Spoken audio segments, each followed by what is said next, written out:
Welcome, Tina. Thank you so much for joining me here. I'm so excited to have you. Just to give a little background to those who are going to be listening in, watching in, podcast and video and all of that.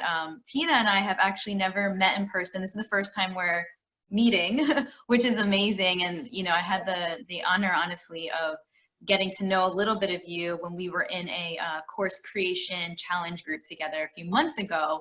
And what really stood out to me, Tina, about you was you posted this video, like a few minutes of you playing the harp. And you mentioned a few things in there about being a preschool teacher. And honestly, your energy through that video it really did some sort of soothing and healing for me in the moment. And so that's part of the reason why, as you know, no matter where we are in the world, everyone has been affected by this pandemic time.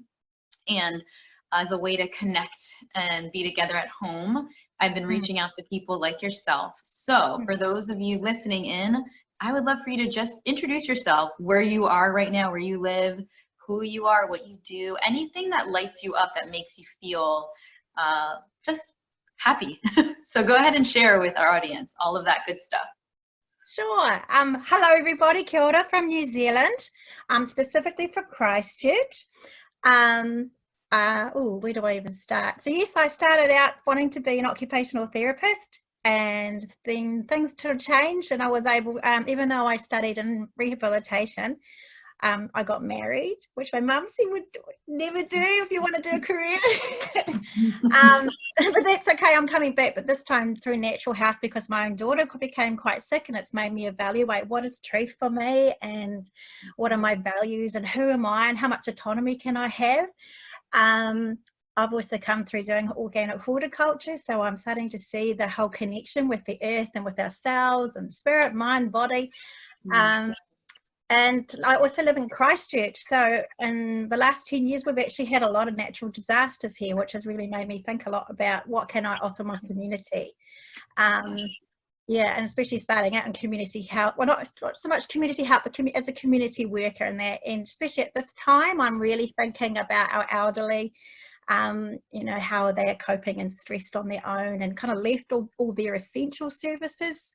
All their caregiving and their home help is sort of missing. So I've been involved with that a bit. So, Right. So yeah, so you brought up a good point. So you're in New Zealand. Obviously, there's I'm in Pennsylvania here, huge time, but we're all affected in these different ways. So you mentioned a little bit about it and some of the natural disasters, but I know that I am not fully aware of that. So maybe you can kind of get us up to speed a little bit about what is the situation where you're at right now in your home. And you mentioned community support. I know you've done a few things. So what is currently going on, and how have you helped your community right now? You mean just with the COVID, not with the previous? All of it, anything that you've been affected. Yeah, I know that you guys are going through a lot, it sounded like, and I wasn't aware of it. I know there's COVID that's affected us, but yes. I know you mentioned natural disasters and, wanting to reconnect to the land and help out in different ways in that way, right?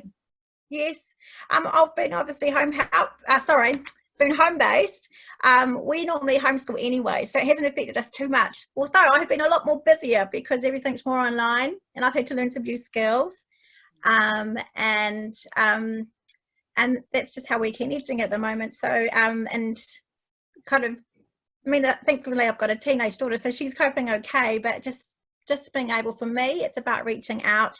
We had an app when I sent you a newspaper article for that, so it's like a neighbourly kind of notice board, and through that I've met an elderly lady, which has really highlighted to me how much I really love the elderly, actually, and how much how much, in Māori we use the word kaitiaki, which is like the guardian, or that, just our mentors and that, and how we just sort of, and this young person's age, I think we're kind of forgetting them. So I've got, she put up a post, and she said she was quite frustrated that day, and she just asked for help, and everybody in the superficial kind of virtual world was just liking her post and wishing her well, and that made me so livid, because I just thought, she's actually asking for help, people. Are you actually listening? And maybe that's something we need to learn to do better in our society, is can we listen better, and connect better? And so now we connect every day on the phone or online, and sharing our lives, and we actually got the same interests as well, which is really kind of divine, if you want to call it, or appointed. So that's really what I've been doing over COVID, and just making the most of the learning opportunities, because I don't work. So I've been trying to develop my own interests as well as trying to run family. So that's what I've been doing over COVID. As of yesterday, our lockdown, we've had 5 weeks, sorry, where we've had to be at home and basically not go anywhere. So yesterday we went down to level 3. Do you have the levels over where you are? Do we have the what? I'm sorry, you didn't come through. Do you have levels where you are? Levels, like the different stay-at-home orders? Yeah. Yeah, we're still, so in Pennsylvania where we're at right now, this is 8 weeks into the initial stay home business lockdown, and they keep extending it. So as of right now, May 8th is what they're talking about, lifting some of that, but in stages. And the state is quite big, so who knows what's going to happen. But yeah, we're home for right now. Yeah. And not knowing till when, you know? So we started yesterday. We went on to level 3, which basically means, sarcastically, everyone can go buy takeaways.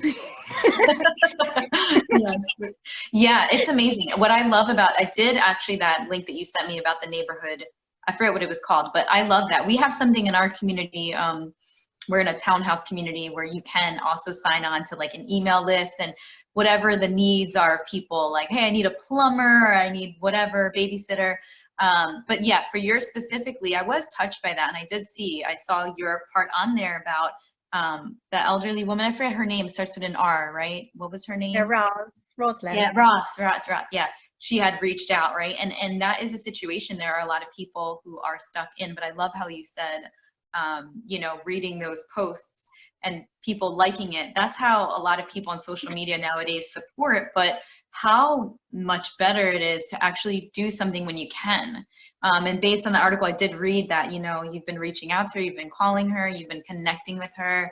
I was also reading through the rest of that article and seeing what's going on in the community where you live in Christchurch, New Zealand. And it really was touching, because everyone, even the schools, were providing, you know, with the food, with the lunches. And you had also mentioned through your experience with one of your kids, how you've been also going back to the land and trying to, you know, provide that space. It sounds like you're doing so much stuff, and it really is an opportunity, right? What are some other ways that right now where you're at, like, you have found that is helping you cope with this situation and, you know, being supportive and all of that? Yeah, sure. Oh, that's a big question. I think for me is just, you know, when you've got all these dreams like yourself and they're being sitting idle, then you actually get the opportunity, that space, you know, to be creative. And I'm quite a creative person. Not as creative as I'd like to be at the moment, because our mummies are always busy. But I think for me, it's about connection. I think I've definitely come to realize the importance of building community. And I think through this, it's actually sort of propelling me to be more motivated and more take myself more seriously, my interests more seriously, to move into those things that I like, which is about empowering people. And I think, especially in my city, because we had 1.5 years of non-stop earthquakes, we didn't sleep for 1.5 years, and then we've had the terrorism attacks last year. I mean, there was a lot of fear in the city. So mental health, if you want to call it, is on the rise with anxiety and stuff. And so I think, you know, it's, I don't know, I'm a bit naughty, but, you know, with the modern medicine, I do find there is a lot of an authoritarian type approach. And I think I'm really into preventative health. And I guess that's just my physical rehabilitation background, that, you know, you put systems in place. And I think with organic horticulture and permaculture, it just seems to be the natural order of life. Is, you know, we should try and lay a really good foundation as like an inheritance for the future, you know, a permanent culture. So I think this is what it's taught me really is, you know, people don't know how to cook, you know, or people don't know what herbs can actually help nourish their systems, or people just don't connect the way they are. It's all kind of superficial, and that kind of gets me a bit cross.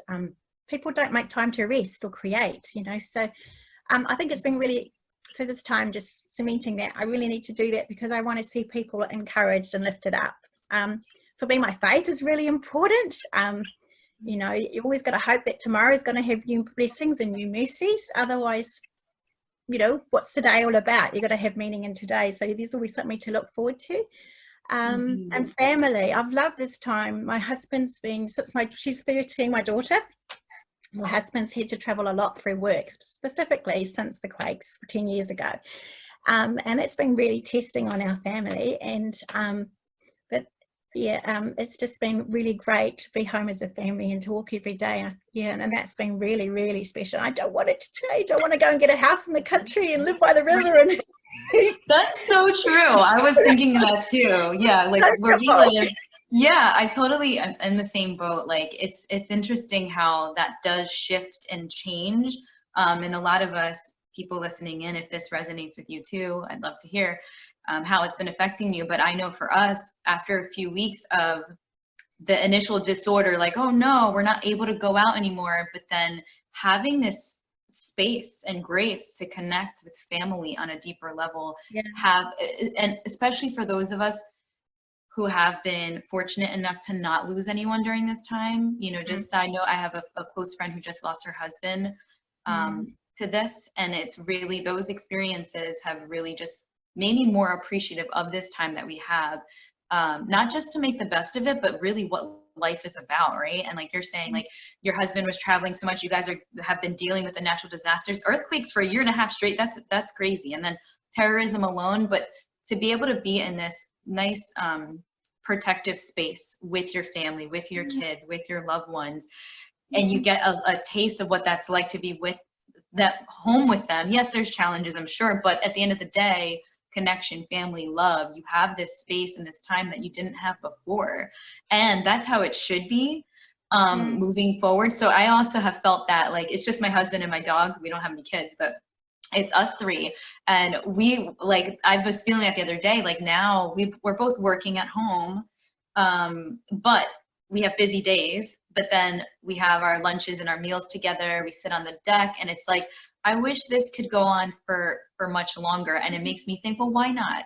Even when things lifted, why not? You know? And I love what your approach and what you were talking about, the organic horticulture, and basically being able to go back to the roots, go back to the land. And this is like that great pause that's allowing everyone to really have the space, the mental space, the mental health space and grace to think about what matters most for you. And for a lot of us, it does come down to connections and family and loved ones.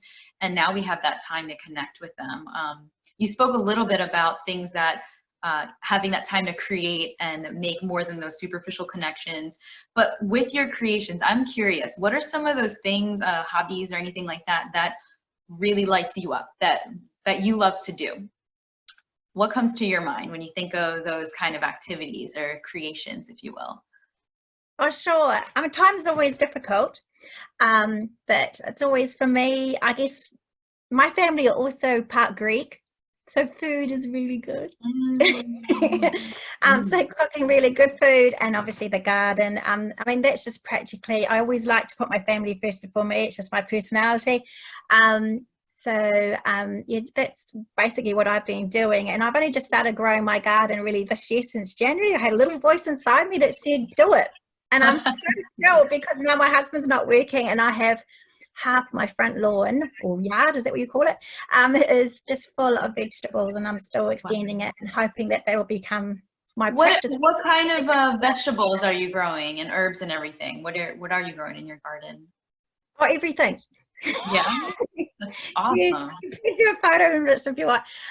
Yes, I'm finally getting a good variety now. So we've got obviously all the brassicas, and I've put carrot seeds in, and lots of leafy greens and things. So yeah, obviously the harp, I play that every day, because it's something that just really resonates with me at a deep level. And for some reason, I mean, the harp's quite a showy instrument, isn't it? So it makes, even though I'm not very confident, she speaks really well. I have to say, because I saw that was the first introduction I had of you in that Facebook group. I didn't know anyone. There were thousands of people in there, and I forget, it was really interesting, because it was a course creation challenge group, right? Where we're working and we're putting together these, virtual courses or whatever. And then your video, it was random, but so pleasant, because I remember I was so in my headspace with logical, trying to figure out what's my 6-week program and all this steps. And then there was Tina, I don't know how to pronounce her last name, sorry. But then I heard you playing the harp, and I'm like,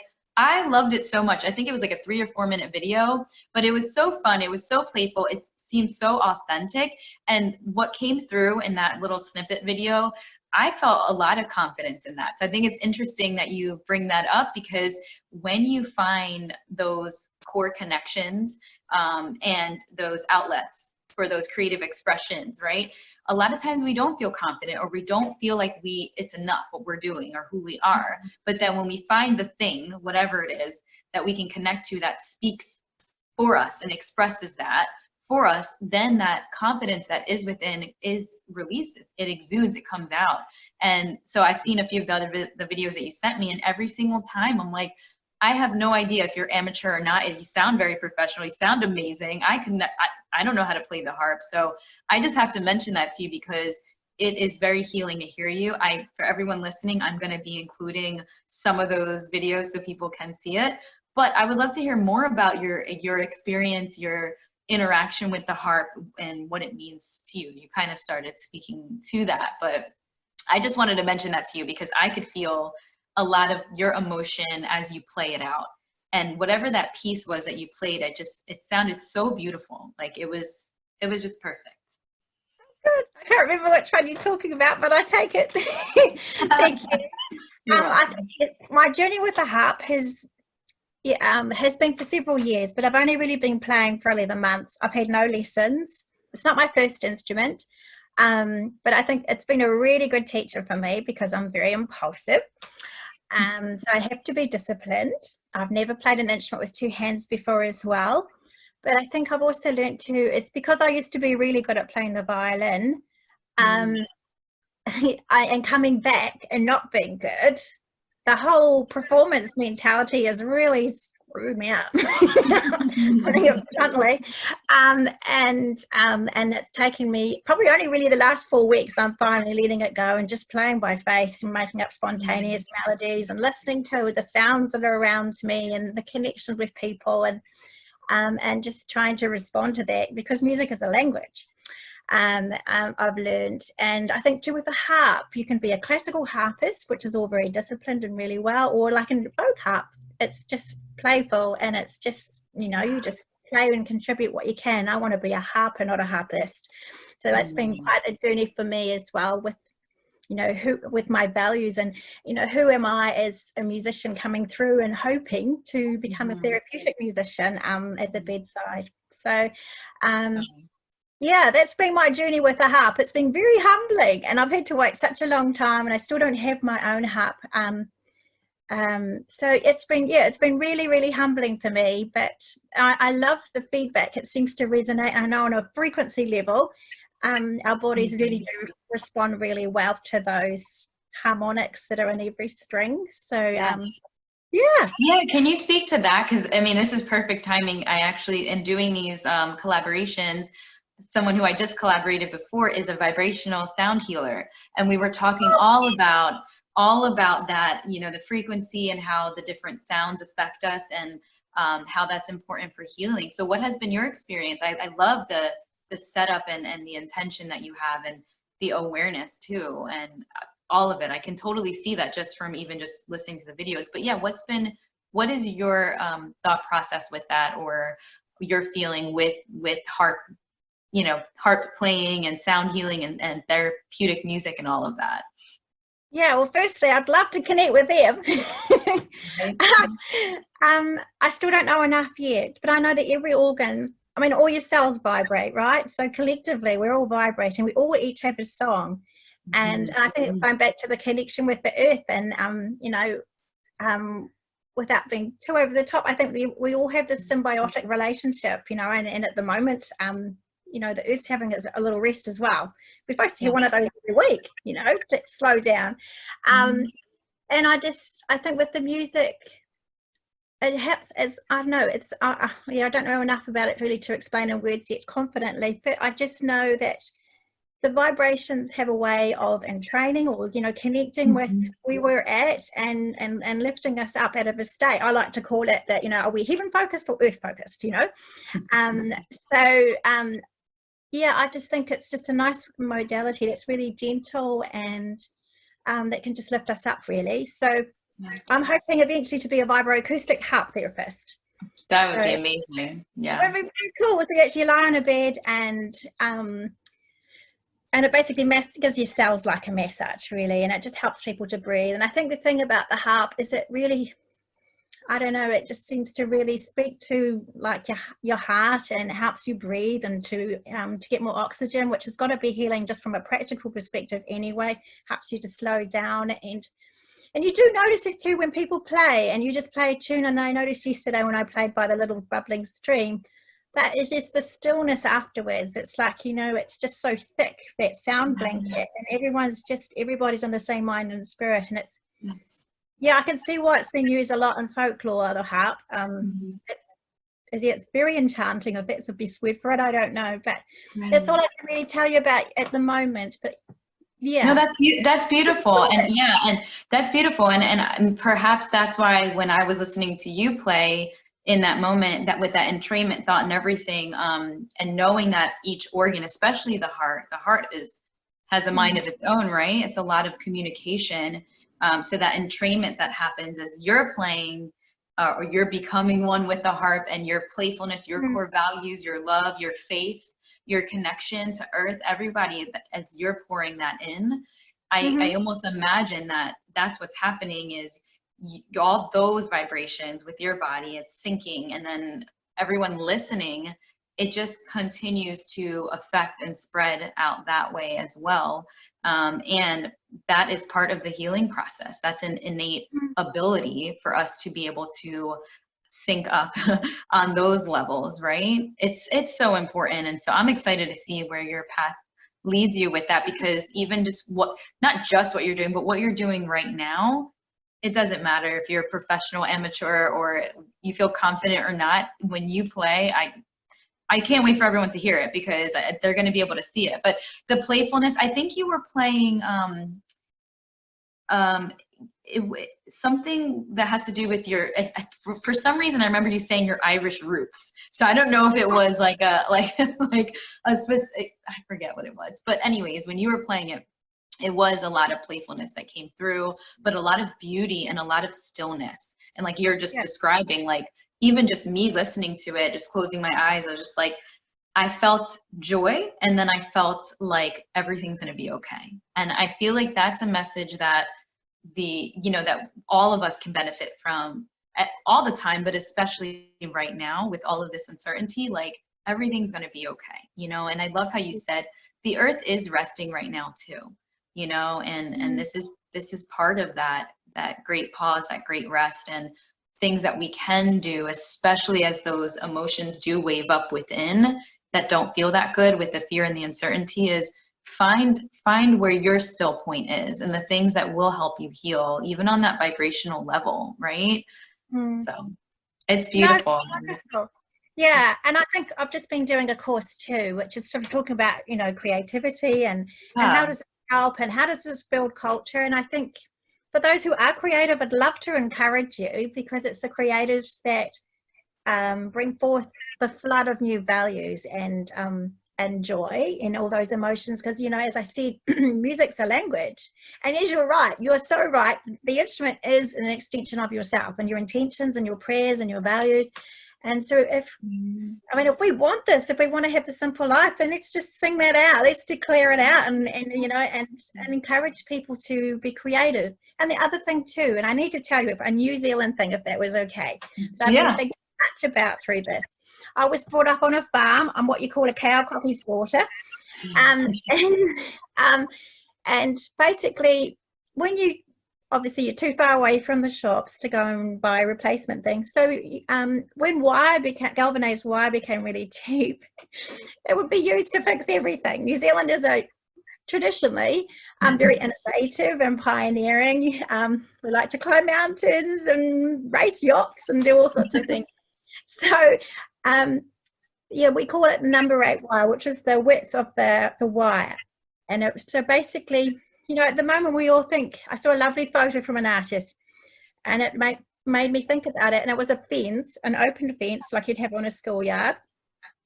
And then I just said to him in response, which he resonated with, is just that, okay, well, this wire might fence us in for now, but in my culture, it's that same wire that helps to bring innovation and entrepreneurship, because, if you're missing a part, you just sort of twist a bit of wire to connect it together. And so, and I can't remember who it was, might be Beethoven, that in your restriction is when you have the most greatest creativity. So if you're creative or you're entrepreneurial or you love to experiment and be naturally curious and playful, go for it. That's what I would really encourage, because that is what tomorrow will hopefully look like.